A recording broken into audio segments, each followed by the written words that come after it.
Hello, and greetings to everyone. I would like to take this opportunity first to thank everyone who have sent me their messages of appreciation for these videos that we're making. Maraming salamat po at tunay na nakakataba ng puso ang mga messages ninyo. And to all those who are first-timers in our channel and you seem to like the contents of our videos, kindly hit the like and subscribe button.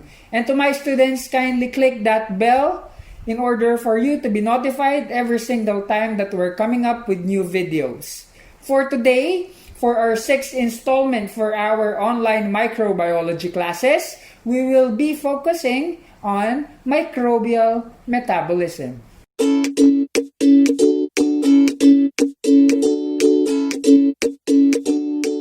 To start our discussion, we first need to define the word physiology. Physiology is defined as a study of your vital processes or different life processes happening within an organism. Since we are having microbes for microbiology, we will study microbial physiology, which again will study the vital processes happening within your microbes or your microbial cells. Talking about the vital life processes happening within our organisms, you need to understand that all these processes are being governed by different chemical reactions happening within the cells. Basically, this is termed as your metabolism or your metabolic reactions. These metabolic reactions are now being manipulated by different particles called your enzymes. Your enzymes are referred to as your biologic catalyst. Basically, they enhance these metabolical processes wherein they are now accelerating different chemical reactions happening within the body. The cell can perform different metabolic reactions depending on the enzyme that they have, primarily because these enzymes are specific in nature, meaning one particular enzyme can only do one particular metabolic process. Hindi siya pwedeng gumawa ng iba pang mga metabolic processes because again, they are specific. They act on specific substances you call as substrate. These substrate are like lock and key, parang receptor and reception site. They are specific to each other. Ergo, they cannot facilitate other metabolic processes. What am I trying to say? For example, a particular enzyme is created in order for you to break down glucose. Therefore, this enzyme cannot break down protein, but only glucose. Every enzyme that are being utilized in each chemical reaction are not being affected. What do I mean by that?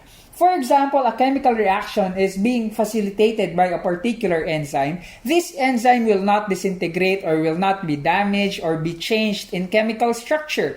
However, there will be a time where these enzymes will, suddenly disintegrate and die out of nowhere and not because they are being utilized. That's why these enzymes, as long as they are present within the body, they can repeat the particular metabolic process that they govern. However, since they indefinitely will disintegrate, there should be genomes or protein codes within your cells that enables reproduction of these enzymes. There are basically two major classifications of your enzymes. You have your endoenzyme your endoenzyme, from the word itself, endo, within the cells. These are enzymes that acts inside the cell. Example of which, if you remember, you have your lysosomes. Your lysosomes are like a sac-like bag with digestive enzyme within their structures. Another will be your phagocytes. Your phagocytes, in order for them to phagocytize different substances, they need to digest it. And in order for them to digest it, they need endoenzymes. Again, enzymes acting inside endo. inside the cell.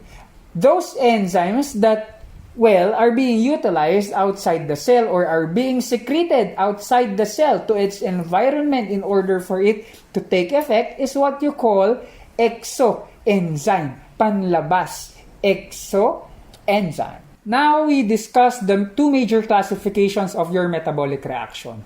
Number 1 will be your catabolism and number 2 will be your anabolism. When we talk about all this metabolic reaction, one word should come into mind, and that is the word energy. Let's discuss first what catabolism is. Catabolism or catabolic reactions basically happen within the cell with the sole purpose of producing energy. This is basically the manufacturing process in order for cells to produce ATP. In order for this to be done, breaking of a large molecule or a complex compound into simpler pieces are being done. And as a byproduct of this degenerative process, energy is being produced. That's why it's termed as the degenerative reaction. A classic example of this is your cellular respiration or your aerobic respiration.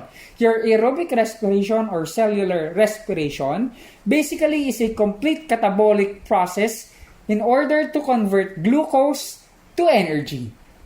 It is being facilitated by three major processes, namely your glycolysis, wherein glucose are now being converted into pyruvic acid, and this pyruvic acid will be converted to your acetyl-CoA, now entering your Krebs cycle. Upon entering the Krebs cycle, your acetyl-CoA will now be processed and will also produce ATP. For these first two processes, 2 ATPs are being produced respectively.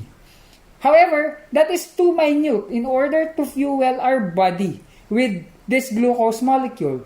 Enters the third process called your electron transport chain, wherein during your Krebs cycle, aside from producing 2 molecules of your ATP, they will also produce several chemicals. And these chemicals will enter your electron transport chain, wherein through the process of oxidative phosphorylation, ADP will now be converted to ATP, also with the use of those different chemicals produced during your Krebs cycle. At this stage, this is where majority of the ATP or the energy is being produced. For eukaryotic cell, it produces 34 ATP, having a net ATP product produced of 38 ATP molecules. However, for prokaryotic cells, they usually produce 32 ATP molecules in this process, having a net ATP or total ATP production for aerobic respiration equal to 36 ATP. These are indeed a lot of ATP for a single glucose molecule. This enables the cellular cells to fuel or to provide energy for themselves. Majority of this aerobic respiration and conversion of glucose to energy happens within your mitochondria. Ergo, their tag name as the powerhouse of the cell. Also, some ATPs are not being utilized by the body.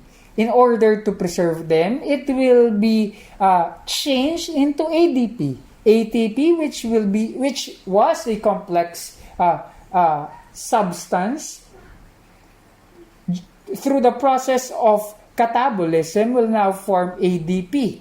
And this ADP is a more stable form of energy for your cells.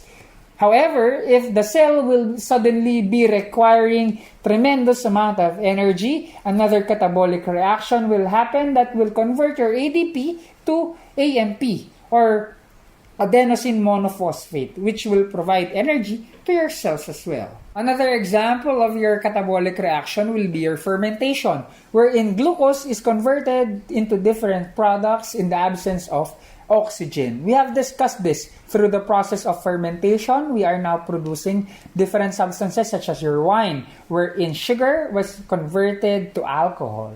That is basically also a classic example of your catabolism. Now we proceed to anabolism. Kung may nagpo-produce, may nagka-catabolic reaction that produces your energy, there should also be a process that will require energy in order for it to have balance. That process is called anabolism. Anabolism basically requires energy to facilitate creation of new bonds from smaller particles in order to build a larger molecule. This is basically called your biosynthetic reaction. A classic example of this is your production of different proteins, as previously discussed in our lesson 2, wherein using simple protein structural compounds, these are being fused together, forming polypeptide chain, then forming your amino acids. These are basically classic examples of your anabolic reactions happening intracellularly. Work environment, especially in areas such as your intensive care unit, your coronary care unit, especially in the OR or the operating room, delivery room complexes, it is important for us to control, if not totally eliminate, different infectious microorganisms or any microorganisms for that matter that might cause infection. It was stressed in Florence Nightingale's work through her environmental theory that the environment plays an important role in facilitating the healing process. Ergo, as nurses, it is important for us to understand the factors that limits microbial growth. First, we need to identify the microbes' source of energy as well as carbon. We start with discussing their energy source. Some microorganisms are considered to be phototrophs. When we say photo, ibig sabihin, they can harness the power of light in order for them to manufacture their energy source through the process of photosynthesis. On the other hand, we have your chemotrophs. If phototrophs utilizes sunlight or light, your chemotrophs utilizes different chemicals. Subdivisions of your chemotrophs are your lithotrophs and your organotrophs. These lithotrophs utilizes inorganic chemicals as their energy source, while your organo, from the word itself, utilizes organic compounds. Next will be their carbon source. Carbon being an important chemical that serves as building block for different significant substances within the body.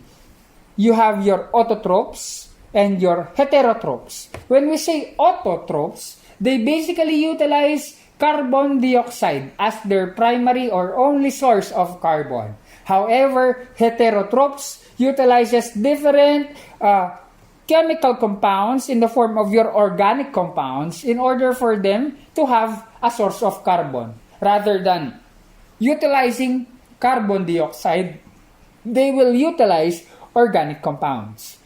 Fusing both these terms together, we will now have 4 major classifications of microorganisms or organisms for that matter, when we classify them according to energy source as well as source of carbon.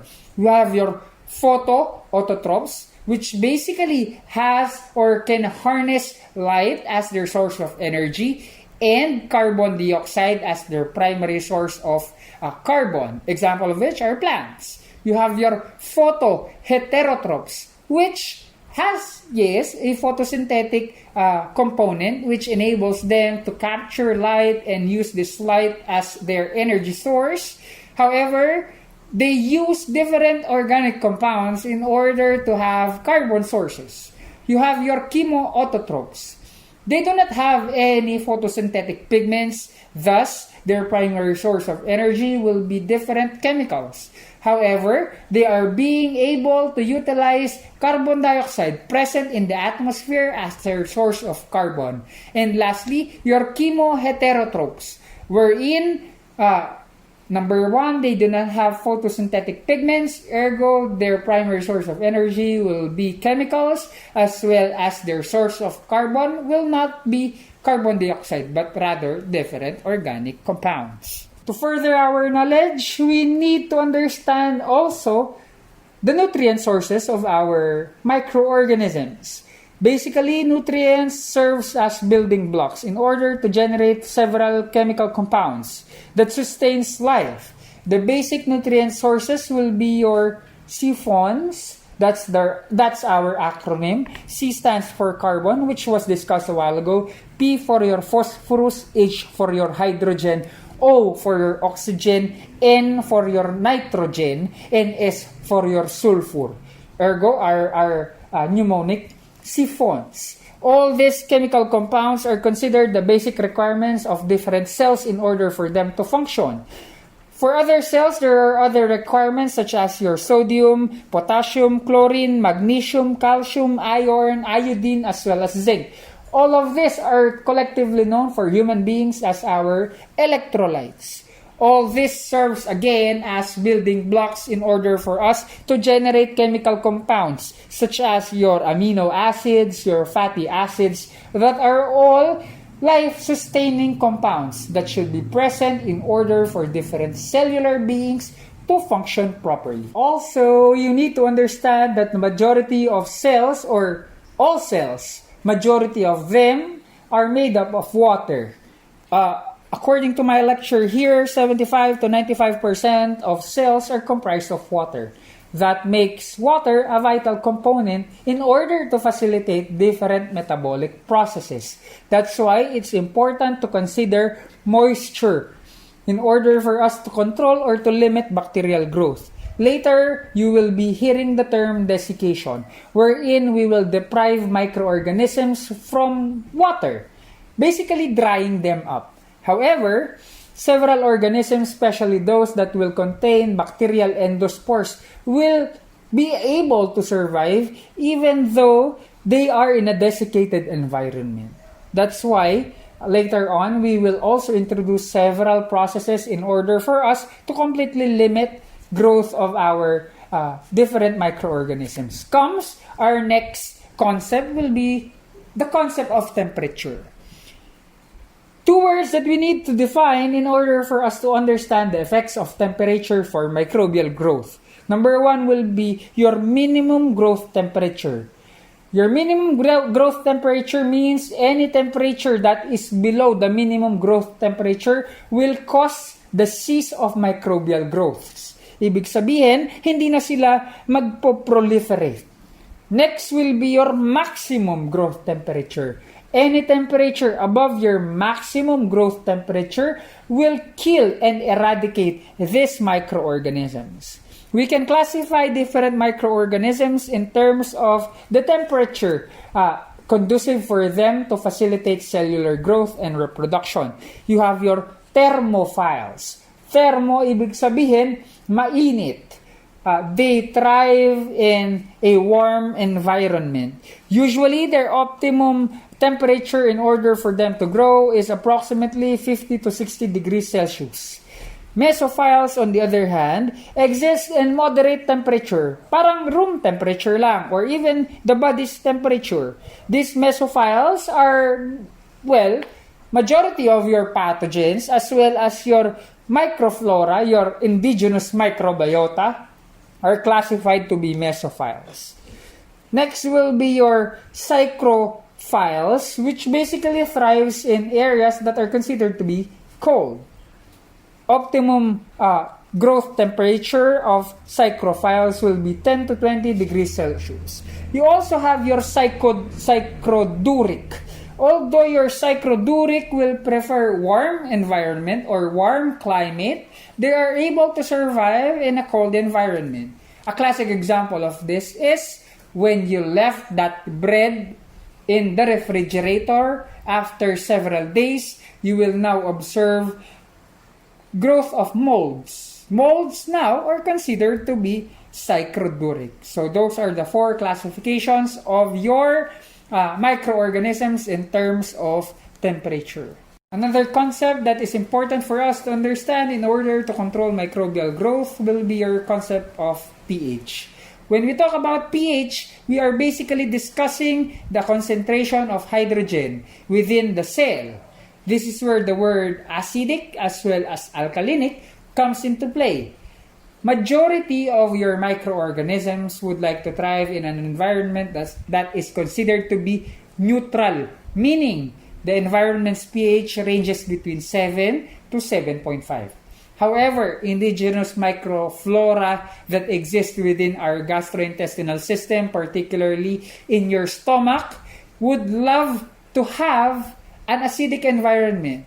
That's why they are termed to be acidophiles. Your acidophiles usually enjoy areas that has a pH reading of 2 to 5, typical sa ating stomach. Another class of microorganism will be those microorganisms that would like an environment that is considered to be alkalinic or basic in nature, pH reading of above 7.5. They are termed to be your alkaliphiles. We now talk about your osmotic pressure and salinity. When we talk about osmotic pressure, this is basically the pressure that is being exerted in our cellular membrane, brought about by the different concentration of chemical substances inside and outside of the cell. Your osmotic pressure is basically controlled by the process of osmosis, wherein solvent, most of the time water, moves from area of lower concentration to area of higher concentration in order to balance and achieve a state of homeostasis. Pag pinag-uusapan natin ang osmotic pressure, the word tonicity should always come into mind. Ano po ba yung tonicity? This basically determines the concentration of solute in relation to the solvent of the environment. We first discuss isotonic.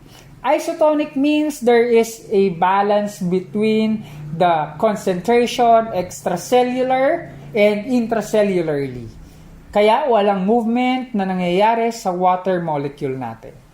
Next will be your hypertonic environment. Hypertonic meaning the environment is overly saturated.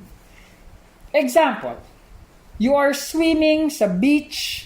Then, after 4 hours of enjoying that beach, you will now observe that as if you have aged by a couple of years, as being observed by your crumbling of your fingers. This crumbling of your fingers was brought about by your exposure to a hypertonic environment because the seawater is more salty than what is inside your body. Tendency is the water from your body will escape in order to achieve a state of homeostasis. What am I trying to say? When exposed in a hypertonic environment, any organisms, that will include your microorganism, will result or cause cell shrinkage, wherein water will now leave the cell. A shrunk cell is termed as your crenated cell through the process of crenation. However, when the cell wall is rigid in nature, the cellular membrane and the cytoplasm will shrink through the process of plasmolysis. Makikita mo yan, buo yung cell wall nila, walang nangyari, pero pag in-slice mo sa loob, you will now be able to observe their cytoplasm shrink, crumpled, or turned as if it is reduced to its size. That is what you call cell shrinkage. Both crenation and plasmolysis inhibit cell growth and multiplication through the process of desiccation. Kasi natutuyuan sila. Desiccation in Filipino language is natutuyuan. We are now absorbing water components. Hypotonic, on the other hand, is an environment that lacks solute, meaning maraming water component. Anong mangyayari? Since water is more abundant in the outside environment, tendency is the water will move going into the cell. That will cause the cell to bloat until a time that the pressure is exceeding the capacity of the cell wall to hold its content. It will now result to cell lysis. Your cell will now burst. However, again, if your cell will have a rigid cell wall, only your cytoplasm will escape your cell wall through the process of plasmoptosis. So that is basically your concept of osmotic pressure and salinity. Salinity because the major element that governs your osmotic pressure or your tonicity will be your sodium. That's why osmotic pressure and salinity. But you know the different factors that affect microbial growth or even factors that might lead to their death. We will now talk about specific ways on how to harness these factors in order to facilitate cell death. We first define the term or discuss the term sterilization. In a strict sense, sterilization means to make something devoid of any microbial life. It is a process that involves destruction, disintegration, and complete eradication of all microbial life forms. This will include cells, endospores, as well as your viruses. There are several processes in order for us to perform sterilization. Ergo, my presentation of the dumb ways to die, microbial edition. First is utilizing the concept of heat. This is the most practical and most inexpensive method to sterilize different hospital instruments. It can only be done on materials that can withstand extreme heat. In order to understand heat, there are two concepts that we need to know. Number one is the concept of temperature and the concept of time. Temperature is what you call the thermal death point, meaning that will be the lowest temperature needed to be achieved in order to facilitate cell death or to kill microorganisms.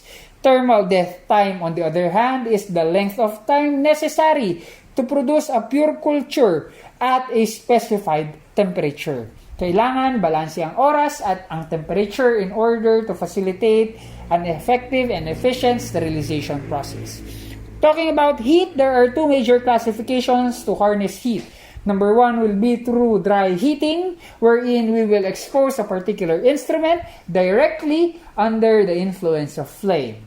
This, however, is said to be inefficient in a sense that at times, bacterial endospores will be able to survive direct exposure to flame. That's why we proceed to the second concept wherein we utilize not only temperature but moisture applied together with temperature through the process of autoclaving. Autoclaving is similar to as if you are boiling or steaming your instruments. This is faster and more effective in a sense. It kills majority of the viruses that bacteria, making our instruments sterilized. In the hospital setup, this is being utilized particularly in our institution. You may enter our autoclaving room. You will see a big tub-like, oven-like machine wherein you are to put different surgical instruments in order for it to be sterilized. It will take some time wherein you will hit the cabin, then produce steam, and that steam will create or will sterilize our instruments in return. In order for us to determine if indeed we have effectively sterilized a particular instrument, we have different indicators, such as our chemical indicators and biological indicators, which changes their appearance and color in order to denote that they are indeed, sterilized. An example of your autoclaving machine will be shown in our slide. However, for big institutions such as ours, our autoclave machine can even accommodate 2 live human persons. But again, we are not putting human persons in the autoclave machine. It's for the sake of picturing how big an autoclave machine is. If we can utilize extreme heat, how about we utilize the cold temperature through the process of freezing? However, it was found out that most of our microorganisms, when we utilize the technique of freezing, they simply inhibit cell growth. However, if re-exposed to an environment conducive for their growth, they will be able to reproduce again. That's why it is not an effective way in order to kill microorganisms. Comes our third process called desiccation. Again, desiccation is the process of dehydration, wherein you are taking in the water component, which is vital to different metabolic processes happening inside our cells. That's why it will be able to kill different microorganisms. But then again, there are several microorganisms that despite being exposed or being dried up, they will be able to be present in blood, pus, fecal material, or even the dust, particularly those microorganisms that will have spores. Combining both freezing as well as drying it up, that's the process we now term as lyophilization. Another effective manner in order for us to facilitate sterilization process. Another process in order to reduce and completely eradicate different microbial beings is through the process of radiation, wherein we are utilizing UV lights in order to eradicate these microbes. UV lamp is an effective way of reducing number of microorganisms in the air with the use of a low pressurized mercury chambers. This UV light penetrates deep within the cell, altering its genetic composition. Having an altered genetic composition will mean the inability of the cell to produce appropriate enzyme. With this, it will not be able to continue its normal metabolic processes. Usually, you can find UV sterilization processes within the nursery, the OR, even normal elevators, small entrance, pathways, or any areas that require sterilization for that matter. UV light is usually utilized. Another way to facilitate sterilization is through the process of filtration. However, this is effective when your subject will be, composed of fluids. This is basically the process of removing microbes from fluid depending on the presence of pores in our filtering chamber. You also have the use of different gaseous atmosphere. We have determined from your previous lessons as well as earlier in our lessons that several microorganisms are considered to be anaerobes, aerobes, carbophilic. Okay, manipulating the contents of our atmosphere might lead to their death. Also, there are some devices that introduces or deprives a particular environment to these kinds of substances. Ergo, sterilization process happens. In our institution, we have this particular machine that aside from utilizing steam in order to sterilize surgical equipments, we also utilize different gases in order to sterilize these instruments, particularly those that cannot tolerate extreme environment. Option natin, gumamit ng gas. Another concept important for us to understand is the concept of disinfection. While sterilization is the complete 100% eradication of microorganisms, disinfection is the eradication or elimination of most pathogens present in different surfaces as well as objects. We utilize different chemicals in order to facilitate disinfection. First are your disinfectants. These are chemical substances utilized to disinfect inanimate objects. Since speaking from my experience in the OR, being an OR nurse, in order to somewhat clean our environment and make it free from most of the pathogens, we utilize different disinfecting chemicals such as you have there our bleach, you have their Cavicide on our slide. In our institution, we are utilizing Cavi wipes, which also contains the same formula. And according to that, upon wiping areas with Cavi wipes, it will somewhat destroy microorganisms, even some that contains microbial endospores. You also have your antiseptic. While your disinfectants are being utilized for inanimate objects, antiseptic are being utilized to clean the skin as well as living tissues. Prior to surgery, we need to secure the cleanliness, the sterility of that particular area as much as possible. However, again, just a disclaimer, in a strict sense, it's not yet still considered to be 100% sterile. Going back, we utilize antiseptics in the form of our sterilium as well as Q-Tacep or even a highly concentrated betadine solution.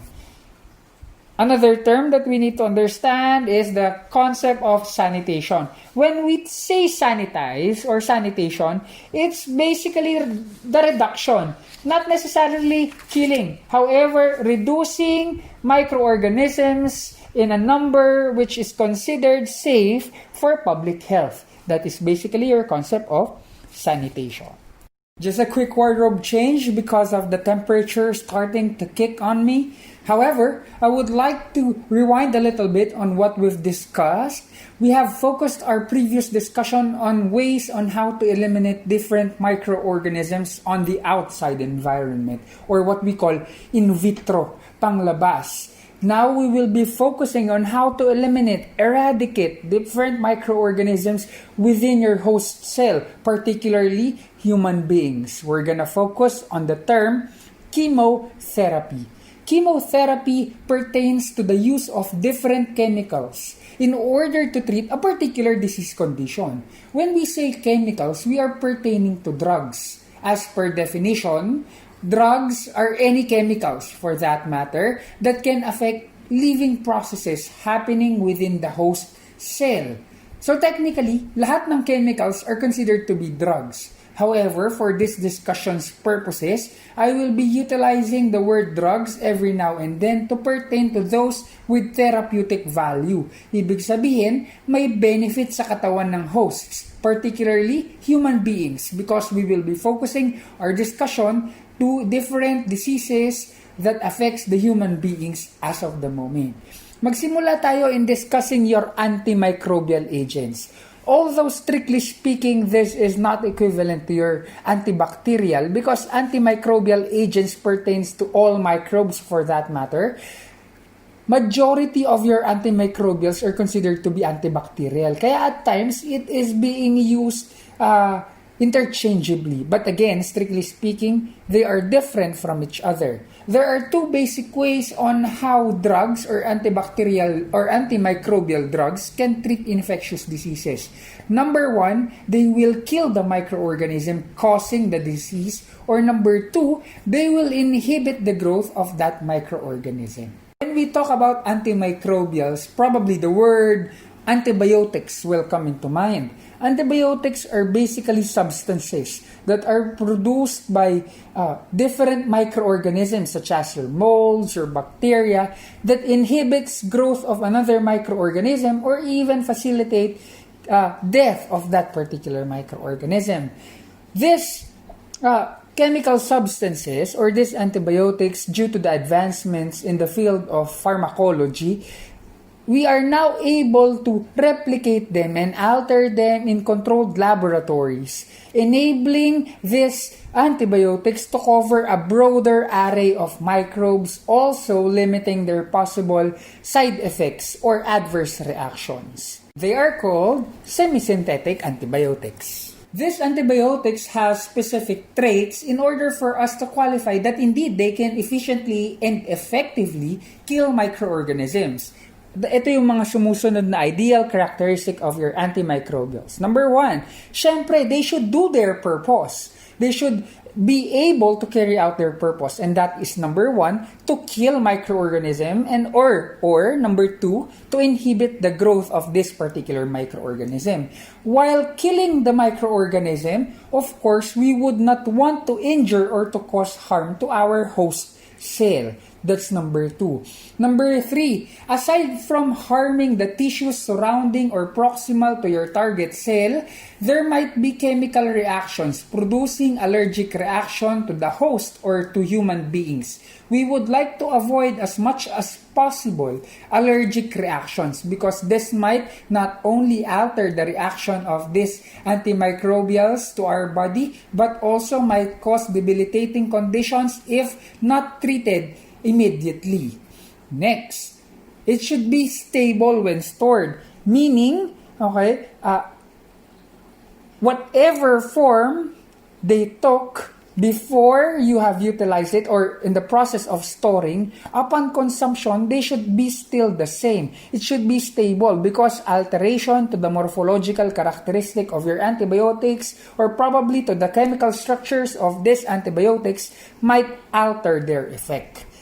Next, it should remain on the target tissues, allowing ample time in order for the active component or the active chemical or the active drug to take effect or to carry out its action on that particular living organism. And lastly, of course, later we will talk about this further. We would like to prevent different mutations because a general principle for microorganisms is that what doesn't kill you makes you stronger. All microorganisms will think that way. That's why in order for an antimicrobial to be effective, it should carry out its action, killing and inhibiting growth of microorganisms before that particular microorganism to mutate, be better, stronger, and even, smarter. There are 5 basic mechanisms of action that these antimicrobials do in order to, again, kill and inhibit microbial growth. Number 1 is the inhibition of cell wall synthesis, as well as number 2, it damages the cell membrane. Both these cellular structures are vital for the survival of different microbes. Kaya, pag nasira, it will mean cell death or the death of that microbe. Next will be inhibition of the nucleic acid's development. Ano bang importance ng nucleic acid? Your nucleic acid, basically the genome or the genetic trait of your cells, dictates what happens within the cell. Meaning, it is responsible for the creation of your enzymes responsible for metabolic reactions. Without correct metabolic reactions, your microorganisms will die. Ergo, effective ang magiging action ng iyong antimicrobial. Next will be your inhibition of protein synthesis, which basically is related to your enzymatic activity. Without all these essential proteins, hindi maki-carry out ang kanilang specific necessary metabolic reactions. Therefore, again, it might limit the growth or inhibit the growth of these microbes or even kill these microbes. The first classification of your drugs or your chemotherapeutic agent under the umbrella of your antimicrobial will be your antibacterial. Strictly speaking, antibacterial from the word itself combats bacteria. And you all know, based from our previous discussions, that bacteria are prokaryotic cell, meaning despite the fact that they have, cell as their building block, having the basic characteristic of life, they lack specialized structures, namely your organelles as well as a well-dedicated nucleus. So, ang tinitira nito, pinapatay nito will be your bacteria, ergo the name, antibacterial. There are 2 basic classification of your antibacterial agent. Number 1 will be your bacteriostatic and number 2 will be your bactericidal. Pag-usapan muna natin sila. These are both bacteria-related. It differs on the suffix. One will be cidal. When we say cidal, like the word suicidal, it should be associated with death or killing because bactericidal initiates the death of bacteria. However, your bacteriostatic, on the other hand, from the suffix static, meaning stasis. Ibig sabihin, it allows or prevents the development and the cell reproduction as well as maturation of this bacteria, inhibiting their growth. That's the purpose of your bacteriostatic antibacterial agents. Also, it can be further classified into narrow spectrum as well as broad spectrum. From our previous discussion, we have discussed the importance of the cellular wall of this bacteria. Alam natin that there is this active molecule, this macromolecular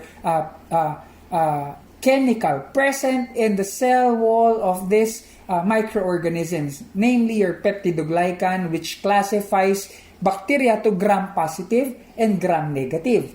Kaya merong narrow spectrum because narrow spectrum antibiotics are gram-specific. Ibig sabihin, if they will focus on gram-positive bacteria, they will only be effective on gram-positive bacteria. However, those that are specific to gram-negative will be specific, to gram-negative. Yun ang narrow spectrum. Basically, they are specific in nature, targeting specific strain of bacteria. On the other hand, your broad spectrum, from the word itself, it encompasses a broad array of microorganisms, meaning may it be gram-positive or gram-negative, they will be able to combat this bacteria within the host cell. Marami ang target nila. It's as if they would like to kill all microbes or all bacteria within the host cell. That is your broad spectrum versus your narrow spectrum. So, those are basically your classifications of your antibacterial agents. Number 1 will be bacteriostatic versus bactericidal, as well as narrow spectrum versus broad spectrum. Let's start this first medication under your antibacterial, namely your penicillin. From our previous discussion, alam natin that Sir Alexander Fleming discovered penicillin. It was an accident actually, wherein several microbes in the form of molds produced this chemical substance that was surprisingly able to combat a wide or a broad spectrum of different microorganisms or bacteria for that matter. Your penicillin is considered to be a beta-lactam drugs. Basically because of their component. If you will look at your PowerPoint or your slide, you will be able to see there the chemical structure of your penicillin. Your penicillin's chemical structure is based on a beta-lactam ring. Why am I trying to emphasize the word beta-lactam? Later on, as we progress through our discussion, malalaman nyo bakit ko palaging sinasabi ang beta-lactam ring. However, I would like you to understand that your penicillin is a bactericidal in nature, meaning they facilitate death of bacteria. How? By inhibiting cell wall synthesis. Examples of your penicillin will be shown in the picture. You have there amoxicillin, you have if you're familiar with this, you have your coamoxiclav. Basically, that's amoxicillin plus clavulanic acid. You have their piptase or piperacillin plus tazobactam. Sir, why are there medications under penicillin that will have that plus sign or as if there are two active ingredients? Later on, we will discuss it. That's the importance why I am trying to emphasize the word beta-lactam ring. Basically, the building component of your penicillin. Your penicillin as well is known to be effective to gram-positive cocci and bacilli, as well as some anaerobic bacteria and spirochetes. To another beta-lactam drug, which is basically your cephalosporin. Same with penicillin. The active component or building block, yung beta-lactam. Kaya sila tinawag na beta-lactam drug. Also, with the same mechanism of action, they inhibit cell wall synthesis, causing cellular death or bacterial death. Kaya sila ay bactericidal. However, unlike your penicillin, they will have several generations as you can see from your slide. You have your first generation, second generation, third generation, fourth generation, although not shown. We also have fifth generation. You don't need to memorize all the names of the medications per generation as of the moment because this is not a pharmacology class. However, I would like to take a good look with this PowerPoint presentation. If you're gonna look the relationship from first generation up till the third generation of this cephalosporin, their effect with gram-positive bacteria diminishes. Kumukonti, bumabawas ng bumabawas. However, their effect on the gram-negative bacteria increases up till the third generation. Also, viewing from this slide, both the third generation as well as fourth generation are effective even to those strains of Pseudomonas, and also somewhat effective to anaerobes. The fifth generation is special because in the case wherein there will be drug resistance of this bacteria, fifth generation will be introduced, provided that the fourth generation renders to be ineffective. Doon pa lang siya ipoprovide.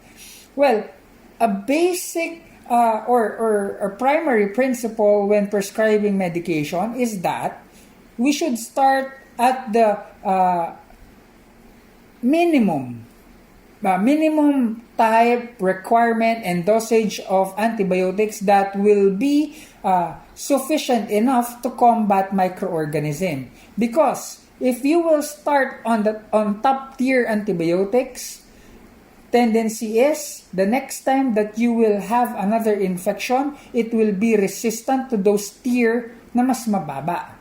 Therefore, we should be progressive by nature. That's why, as much as we can, we would like to determine first the causative agent, then based from the different available antimicrobial agents or antibiotics or even antibacterial, magbe-base tayo, which will be the minimum requirement in order for us to effectively and efficiently kill this bacteria. Doon muna tayo, huwag sa top tier. Again, because that will produce, tolerance. Another example of your antibacterial agent will be your tetracycline. Your tetracycline is considered to be a broad-spectrum antibacterial agent. Meaning, pwedeng gram-positive, pwedeng gram-negative. Marami ang kinocover ng kanyang effect.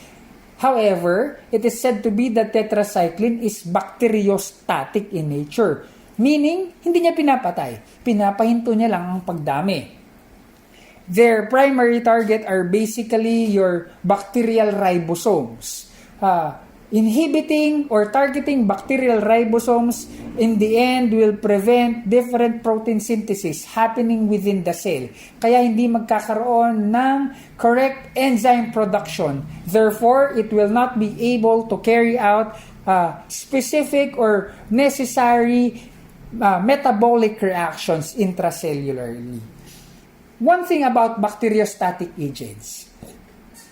Having the concept that bacteriostatic agents only cease the growth of bacteria, you need to understand that bacteriostatic agents are not effective when provided or when administered to patients that are immunocompromised. Example of these patients are those of extreme ages that is suffering from several comorbidities, as well as those patients, for example, that is diagnosed with AIDS.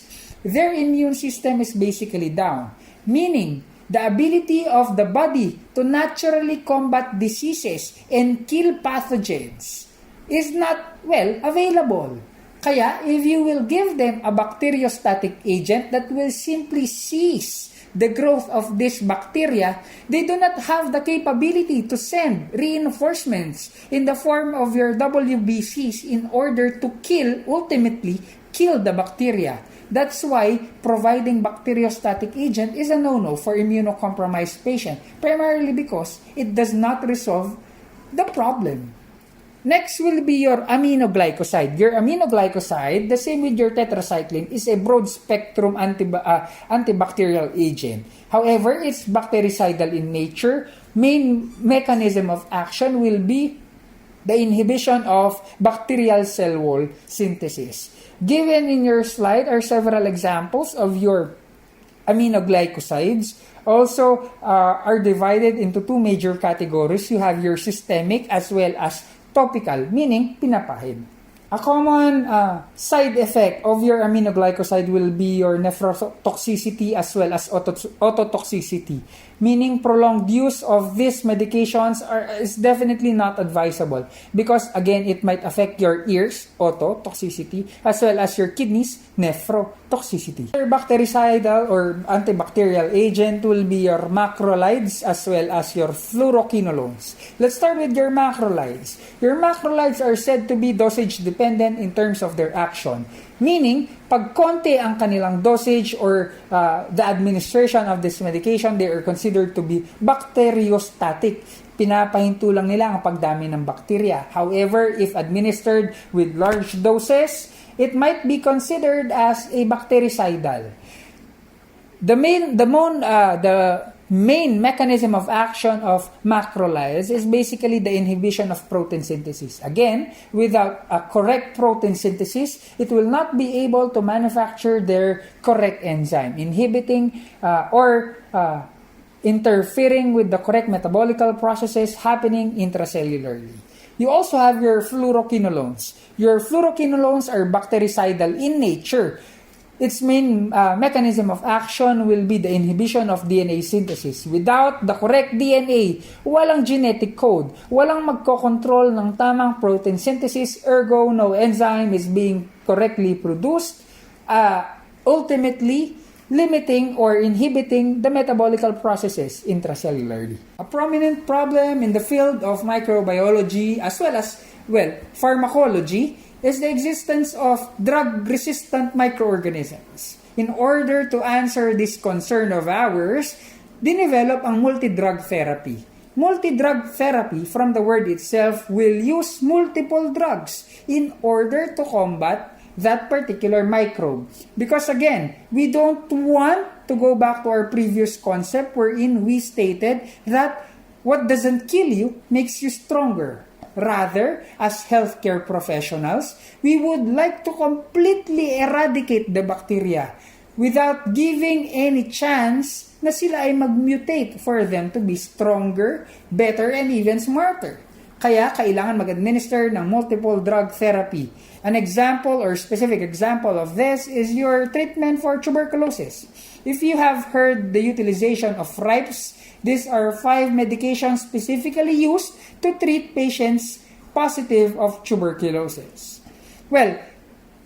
Having that said, we are utilizing 2 drugs at the same time. There are several drug-to-drug interaction that might happen. I will only discuss 2 of the prominent drug-to-drug interaction. You will know more once you study your pharmacology. However, 2 of the most significant drug-to-drug interaction will be your synergistic as well as antagonistic. When we say synergistic, the combined effort of 2 drugs is greater than the sum of giving alone. For example, you have drug A. I will use this pen to represent drug A and drug B. If this will produce a result equivalent to 1 and this will produce a result equivalent to 2, equivalent to another 1, that means if they are being administered separately, you have an end result or a net result of 2. However, if these medications are administered together, medication A and medication B, their result will be more than 2 because the active ingredient of each drug complements each other, therefore increasing the effectivity of both drugs combined. Synergism. A classic example of which is the utilization of benzodiazepine as well as antidepressant. Sir, what is benzodiazepine and antidepressant? I don't have any idea because I don't know my pharmacology yet. Yes, ganito lang yan. Benzodiazepine is a downer and an antidepressant is at times, it's a downer as well because there are several presentations for depression. What am I trying to say? Both has an effect that causes drowsiness. When administered together, it might produce temporary relaxation, a larger or a more pronounced manifestation of drowsiness. Ganun yung nangyayari. Na-elevate ang kanilang effect because they are said to be synergistic. On the other hand, antagonistic, one drug interferes to the effect of another drug. You're familiar with this. You have your ibuprofen. Your ibuprofen is typically used when you are experiencing, muscle pains, skeletal pains, or whatever pains there is. If ibuprofen is administered to the body, one of its result will be the retention of your sodium contents. Ibig sabihin, dadami ang sodium sa katawan. That's one of the effect of your ibuprofen. However, if administered together with your furosemide is a diuretic, meaning iihi.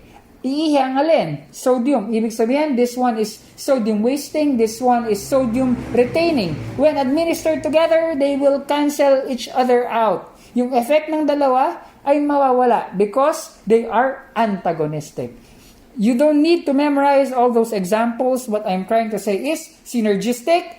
1 plus 1 will be greater than their effect if administered together. Antagonistic, 1 plus 1 cancels their effect.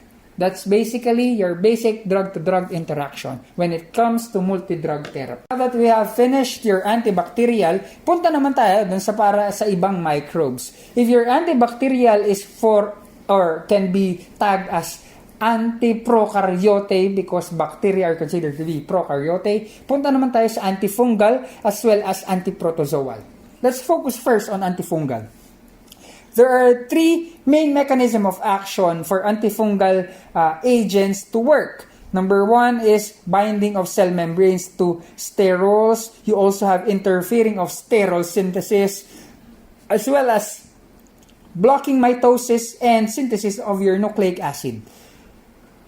One word has been repeatedly stated nung nagsimula tayo ng discussion of your antifungal, and that's basically the existence of your sterols. Your sterols, cholesterols, okay, yung may mga sterol should be associated with lipid molecules that regulate biological processes and sustain the domain structure of the cells of this fungi. Kaya sila ay considered to be reinforcements. Now, if this antifungal will now destroy the binding sites of sterols as well as interfering with sterol synthesis, mawawala yung kanilang reinforcement, therefore ultimately killing that particular fungi. That's why it is said to be effective as an antifungal agent. You also have blocking mitosis and nucleic acid synthesis. We have discussed this, the same as that of your antibacterial. Pag walang correct nucleic acid, walang correct hereditary trait, walang correct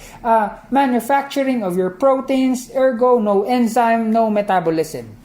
Your mitosis, on the other hand, will stop the growth of different fungi, therefore inhibiting growth and reproduction, ultimately at the end killing that particular fungi. Your antiprotozoal, on the other hand, has 2 basic mechanisms. You have there your interfering with DNA and RNA synthesis. That's basically your nucleic acid synthesis, the same with that of your antibacterial as well as antifungal. You also have interfering with the metabolism of protozoans. You have understood from our previous discussion that protozoans, in order for them to somewhat survive, they need to engulf different microorganisms through phagocytosis and then utilize that energy from their food through different metabolical processes. If we will inhibit that protozoal metabolism, syempre mamamatay ang protozoa natin. Common example of your antifungal will be your ketoconazole. I actually at times use ketoconazole as my shampoo in order to prevent extra keratinization of my scalp or, your dandruff. An example of your antiprotozoal will be your metronidazole, which inhibits growth of different protozoa within your gut.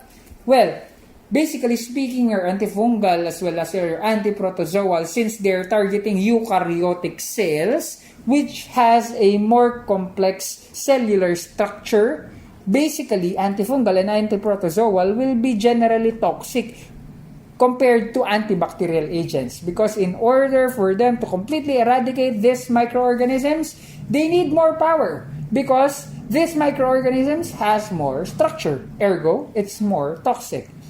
We go now to our antiviral. The concept of your antiviral drugs was just discovered a couple of years ago, or has hit the market a couple of years ago. It basically inhibits viral DNA synthesis. This is our very hope as human beings, now that we're currently facing a pandemic in the form of your COVID-19 disease. Your COVID-19 or your coronavirus is virus by nature.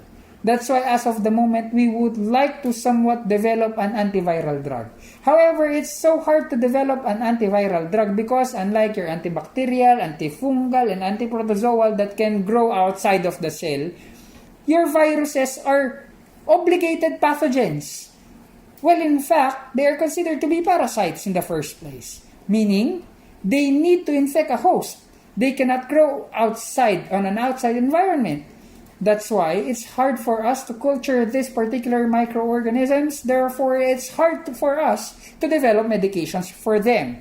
However, lately we have developed some medications. For example, you have the antiviral drug zidovudin, which is to combat HIV diseases. Although I don't think it is used to completely eradicate your HIV virus for AIDS patient. However, it was found out to somewhat minimize the number of causative agent, therefore making the lives of our patients diagnosed with AIDS a little bit more tolerant.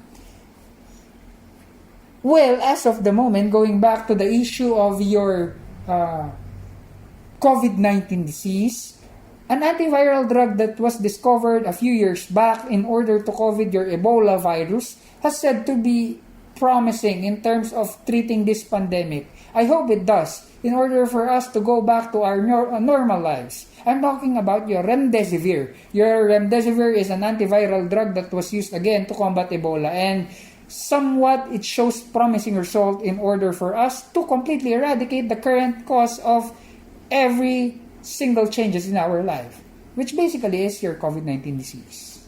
We have mentioned a while ago the concept of your multi-drug resistant microorganisms. That multi-drug resistant microorganisms or that drug-resistant bacteria is what you call your superbugs. Your superbugs basically were able to develop using two modalities. Number one will be through your intrinsic resistance, and number two, through your extrinsic resistance. You need to understand this in order for us to prevent the accumulation or the appearance of superbugs, because generally speaking, superbugs are harder to combat or harder to kill. Ano ba yung mga intrinsic resistance? For example, some bacteria are naturally resistant on a particular antimicrobial agent because it lacks specific target site. For example, it was known to us that penicillin as well as cephalosporin inhibits cell wall synthesis, promoting bactericidal effect. However, Mycoplasma, the causative agent of your tuberculosis in the first place, does not have any cell wall. Okay? How will penicillin and cephalosporin act? So basically, Mycoplasma, starting from the beginning, is already resistant to this particular medication kasi wala siyang specific binding site.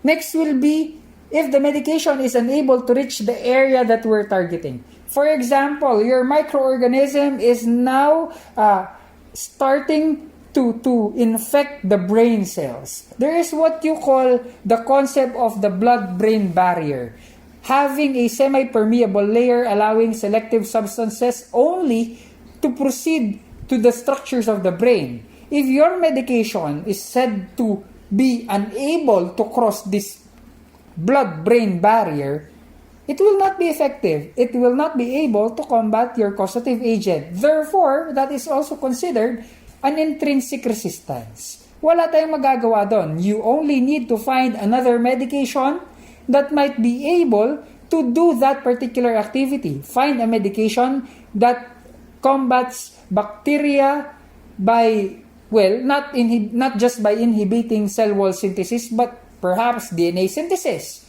that might combat your mycoplasma. You can also choose another antibacterial agent that might cross your blood-brain barrier in order to combat the causative agent of a brain disease. Hahanap ka lang ng bago. Intrinsic resistance. Ano naman ang extrinsic? Your extrinsic resistance basically is the concept of adaptation. Pagdating sa microorganisms, it's basically your mutation, wherein there will be alterations of binding sites. Bakit nagkaroon ng alterations of binding sites? Because your bacteria now will identify their adversary in the form of your antibiotics. Now, because they have identified that, and we know that antibiotics are receptor specific, they will change the receptor in order for the antibiotics not to be able to penetrate through that particular bacteria. That's why mutation through the form of changing their binding site will produce superbugs. You also have changes in cellular membrane, both of which are basically signs of your mutation. Next will be the development of the activity to produce enzyme. Okay, hindi kami magpapalit ng structure. We will not morphologically mutate. However, we will now produce a new substance that we are not producing before in order to combat this bactericidal or this antimicrobial agent. For example, initially, this microorganism is being affected by penicillin. However, because of repeated exposure to penicillin and penicillin being unable to completely eradicate this particular microbe, it will now develop the capability to release beta-lactaminase. Beta-lactam. Anong ibig sabihin? This penicillin, which is, made of beta-lactam, and these microorganisms who develop resistance and ability to be superbug, parang nag-evolve, is now able to release beta-lactaminase, an enzyme that will destroy your beta-lactam. If your beta-lactaminase will destroy your beta-lactam, it will render the active ingredient of your penicillin useless. That's why, going back to the example of your penicillin, it is usually administered with clavulanic acid. Clavulanic acid will neutralize the effect of beta-lactaminase in order to preserve the active ingredient or the chemical structure of your penicillin, rendering, again, the penicillin effective to that particular bacteria. That's the effect of your synergism. Okay? Another example of which is your piptas, and all those medications that are usually administered in pairs or in groups. That is basically to combat acquired resistance. So just a quick review, you have superbugs, which are organisms that develop resistance, basically originating from either intrinsic resistance or extrinsic resistance. Well, in order for us to combat this particular resistance as nurses, it is vital for us to remember the following, which are presented in our war chart in order to combat mutations as well as appearance of superbugs. Number one will be education. We need to reinforce the client's or the patient's knowledge on how this particular medication affects the body rather. Next is, patients should never pressure clinicians to prescribe antimicrobial agents. For example, doctor, I am feeling a discomfort in my stomach. Give me an antiprotozoal. Give me an antibiotic. That is not a good practice. Because we need to determine, as clinicians or physicians will determine as well, what necessary medications should be prescribed, because there are some conditions that will not even require particular medication. For example, a common flu. A common flu is said to be self-limiting because it's viral by nature. At times, you would not even need to administer an antibiotic in order to combat a simple flu. Just manage the symptoms, which is cough and colds as well as fever. Now, administration of antibiotics that are not necessary will lead to the destruction of your normal microflora. Your normal microflora are like limiting agents, preventing spread or preventing reproduction of unnecessary microorganisms within the body. They are like tanods, they are like kagawads, they are like policemen who control and maintain peace and orderliness within our body. Now, because you took a medication that should not be taken, for example, an unnecessary antibiotic, it would rather kill the natural microflora. In turn, it will promote proliferation of different opportunistic pathogen for that matter. Next, Clinicians should only prescribe narrow spectrum whenever possible. That's why depende. Pag merong available na data on what is the causative agent, we should somewhat check our data what particular agent is effective with this causative agent or this pathogen in order for us to target only this pathogen, in order for us to prevent mutations. Kasi baka iba na rin ang targetin niyang cells. Okay, that's why we need to, as much as possible, use narrow-spectrum antibiotics or antimicrobial agents. Next is take medications as prescribed. We have this concept of pharmacokinetic as well as pharmacodynamics. That's why doctors are being knowledgeable on what will be your prescription, how frequent are you to take that medication in order for us to maintain your therapeutic range. You will know more when you go and tackle your nursing pharmacology. What am I trying to say? Your prescription for a particular medication is important to be followed because doctors understands how this particular medication takes its effect within the body, therefore maximizing its effect, killing the microorganism without giving any chance for any mutation to happen.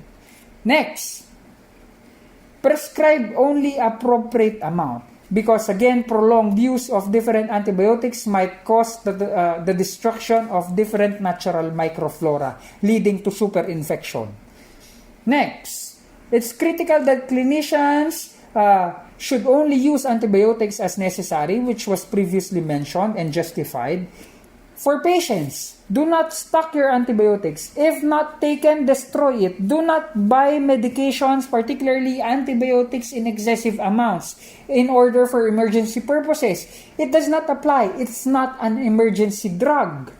That's why you should not restock, for there might be changes in its form that might render the medication ineffective, worse, poisonous. Next, there is this concept of prophylaxis. When we say prophylaxis, there is no infection yet. However, we would like to prevent possible occurrence of infection. Classic example. I remember one of my cousins who currently resides in the US coming home here in the Philippines. And there is this notion that Filipino food, Filipino water causes diarrhea. Now, in order to combat diarrhea, they will take in initial load of different antibiotics in order for them, according to them, that will be prophylactic. But in reality, that is said to be counterproductive because wala pang infection. Pinatay mo ang microflora because you have taken in an antibiotic which is not necessary. What will happen?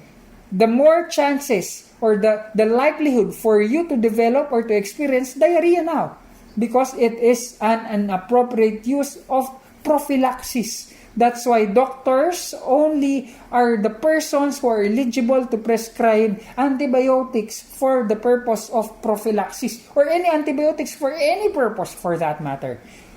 No one should purchase antibiotics over the counter because antibiotics has specific mechanisms of action as well as therapeutic range to maintain. Kailan ginagamit ang prophylaxis? For example, typical for patients to undergo surgery because surgical procedures will open the skin, therefore penetrating or interfering with the normal or immediate defenses of the body. There is an increased likelihood to develop infections. In order to combat this, it is necessary for clinicians to prescribe antibiotics to prevent any infection. It's as if they're loading the body for an anticipated infection. Well, that is very true for our practice guided by the principles of medicine and pharmacology. However, prophylaxis for layman is not advisable. And lastly, of course, nagbibigay ka ng gamot pero hindi ka naman naghuhugas ng kamay. You yourself as a clinical practitioner promotes cross-contamination. What will be the essence of introducing an antiviral or antimicrobial drug for your client if you yourself harbors a pathogen? Therefore, the last bullet for our war chart will be regular effective disinfection and prevention of or cleaning practices for healthcare professionals in order for us not to be reservoir or channels promoting cross-contamination. I've repeatedly mentioned that in order for us to know what specific medication should be appropriate given a particular disease, we need to know the pathogen or the causative agent. However, there might be life and death situation wherein we don't have the luxury to wait for the culture to arrive. What will we do now? We have this concept we call your empiric therapy. Your empiric therapy is basically from an empirical or uneducated guess. Meaning, in life and death situation or in life-saving moments, we would like to administer antibiotics despite not having a complete morphological phenotype, genotype of whatever causative agent that may be, in order again to save life.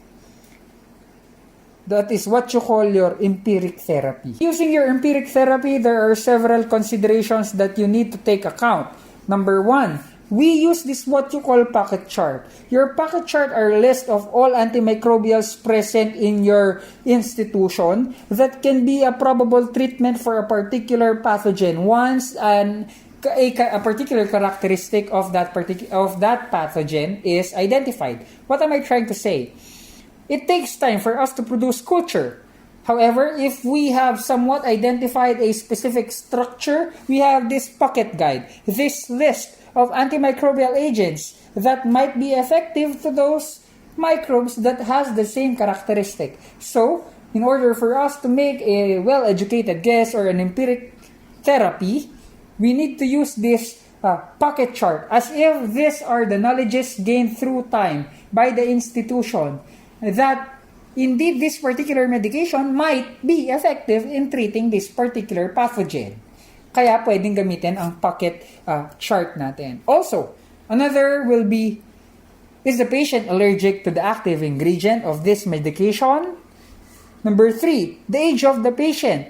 It will determine the available formulation of your drug as well as the dosage will depend on age or even weight of your patient. Next, is the client pregnant? Because there might be medications that might be beneficial for the mother, however harmful for the child. Therefore, medications, makikita nyo sa kanilang indication when you study your pharmacology, there will be pregnancy risk categories, categorizing medications if they are indeed harmful to the fetal growth or not. Kailangan rin natin kinoconsider yon when making empirical therapy. Next, is your patient considered to be an outpatient or an inpatient? Because there are medications that are needed to be administered through IV, and you need to be confined in order for you to have several administration of IV medication. Unlike for your oral medication that can simply be prescribed as part of your home medication, your IV medication cannot be. Kaya dapat nyong malaman, is the patient inpatient or outpatient? Next, what is the site of the actual infection? Classic example, again, is your blood-brain barrier. If your infection is in the brain, you need an antimicrobial drug that can cross the blood-brain barrier in order to affect that particular target site. Also, even before an infection to occur, your patient might have been taking in maintenance medication or any medication for that matter. Vitamins might be considered that might have a drug-to-drug interaction. For example, that particular drug that they're taking in is considered to be antagonistic in for your antimicrobial. It will render your therapy in void. That's why you need to determine if a patient is currently taking any medication. That is the very importance of your history taking in the history of your client's sickness or present or past conditions, because you will be able to identify any active drug component within the bloodstream that might affect the effect of your antimicrobial agent.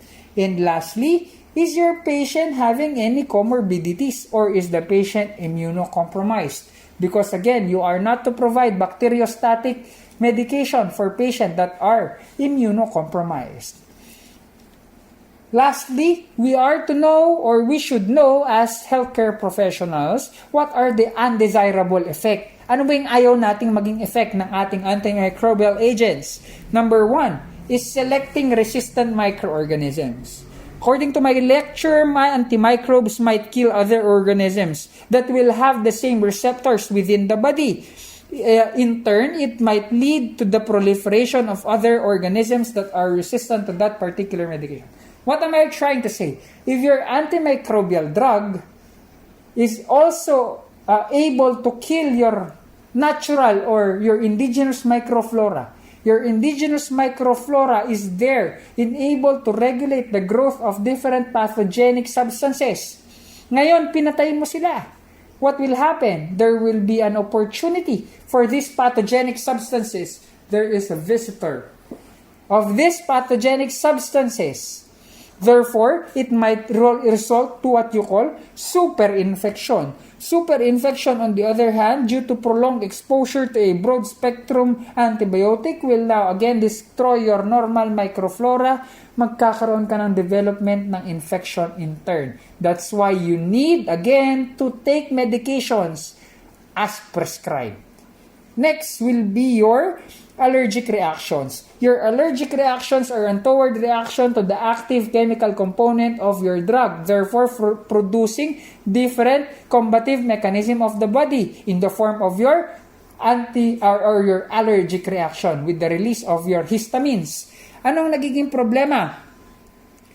If this will not be treated and that particular active component will be reintroduced again to your body, there might be the appearance of a more severe form of your allergic reaction, namely your anaphylactic shock. Your anaphylactic shock is debilitating to your patient that might even cause death if not treated. I remember there was a time that my girlfriend is suffering from an infectious disease. Nagkaroon ata siya ng infection on her upper respiratory tract. Now, the doctor prescribed a medication out of nowhere without even testing. Well, my girlfriend does not know or has no known allergies to that particular medication.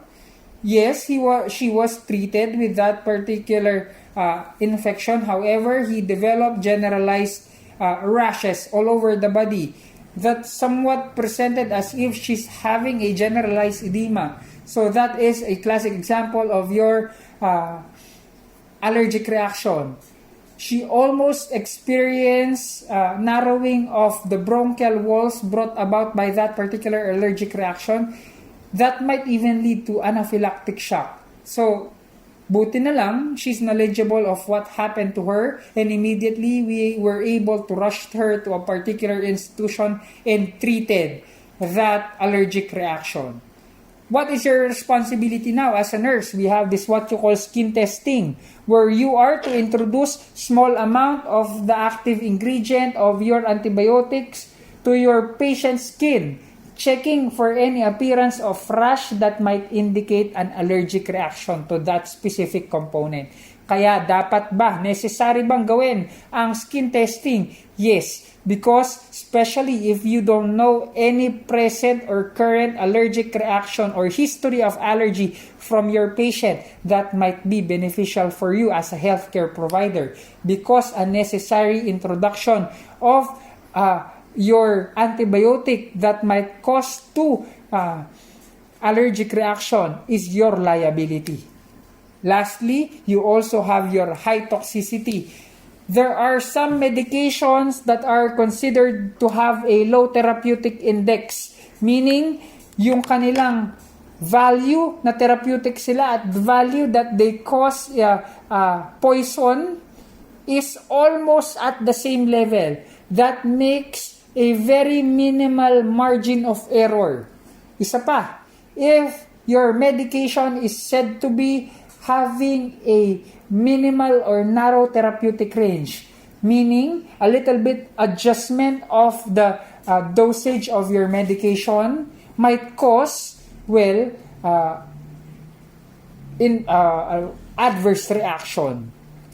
So those are basically your undesirable effects of your antimicrobial agents. Everything up, we started our discussion with the concept of your microbial metabolism as well as physiology, where we defined that physiology is the study of vital life processes, and that metabolism is the collective term we use to denote all the chemical processes happening intracellularly. We have presented your enzymes and the difference between your catabolism and your anabolism. Also, we have identified several factors that might affect your microbial growth and classified different microorganisms according to their food source and energy source. We have also discussed different ways on how to promote microbial growth in vitro, meaning on the outside environment, wherein we stated the concepts of using heat, both dry as well as moist heat. You have freezing and desiccation or drying up. Pag pinagsama, you have your lyophilization. You also have defined disinfectants versus antiseptic. Now, we have discussed the different ways on how we can control microbial growth within your host cell or in vivo. We have presented different medications considered to be antimicrobials. Under the umbrella of your antimicrobial drugs, you have your antibacterial, which combats bacteria in several ways that were presented during our previous discussion. Also, the major classifications of your antibacterial drugs, you have your penicillin and your cephalosporin, both beta-lactam antibiotics. You have your tetracycline aminoglycosides, macrolides that are, said to be dosage dependent. You also have your fluoroquinolones. We have also talked about multi-drug therapy, that in order to combat or prevent drug resistance, we are introducing multiple drugs at the same time. We have also presented two different drug-to-drug interaction, synergism, 1 + 1, more than 2. You have your antagonism, one administered with the other one cancels each other out. Next, we have also presented your antifungal, your antiprotozoal, which are basically more toxic in nature because they combat your eukaryotic microorganism. You have the latest development, your antiviral, example of which is your remdesivir, the current most promising medication that might combat this pandemic. We have also presented the concept of superbugs, drug-resistant microorganisms present within our host and how they develop their resistance.